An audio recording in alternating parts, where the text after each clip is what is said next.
என் தொகுதியில நான் செய்யாத வேலைகளே இல்ல. அந்த அளவுக்கு ஒர்க் பண்ணியிருக்கேன். நெறைய விஷயங்கள கொண்டு சேர்த்திருக்கிறேன். நெறைய இப்ப பஸ் ஸ்டாண்டா இருக்கட்டும், வாட்டர் ஸ்கீம்ஸா இருக்கட்டும், சாலைகள் முழுமையா போடப்பட்டது 3 தடவ. அது மாரி உயர்மட்ட தொட்டிகள் 1,00,000 லிட்டர் தொட்டிகள் வந்து 3, 4 தொட்டிகள் குழித்துறை நகராட்சியில பார்த்தீங்கன்னா, 40 வருஷமா இந்த வழங்கு குழாய்கள்லாம் மாற்றப்படாம ரொம்ப துருப்பிடிச்சிருந்ததெல்லாம் வந்து 23,00,00,000 நிதிகள் பெற்று அந்த ஸ்கீமே ஃபுல்லா முடிச்சேன். கம்ப்ளீட் பண்ணேன். அது மாரி ஒரு களியக்காவிளை பஸ் ஸ்டாண்டா இருக்கட்டும், மார்த்தாண்டம் பஸ் ஸ்டாண்டா இருக்கட்டும், அதுக்கு நிதிகள் பெற்று தந்தது. அதே மாதிரி இந்த மீன் சந்தை, காய்கறி சந்தை அதெல்லாம் முறையா அத முறைப்படுத்தி அத வந்து சரியான நடைமுறைக்கு கொண்டு வரதுக்கு நிதிகள் பெற்று தந்தது.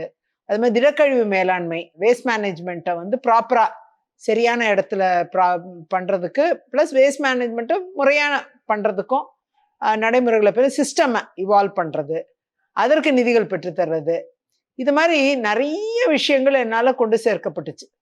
அப்படி தொகுதி மக்களின் தேவை, தொகுதியின் வளர்ச்சி, அதுல ரொம்பவே கான்சன்ட்ரேட் பண்ணேன். விளவங்கோடு தொகுதியோட ஒரு பெரும்பான்மை வளர்ச்சி பகுதியில என்னுடைய பங்களிப்பு இருக்கு.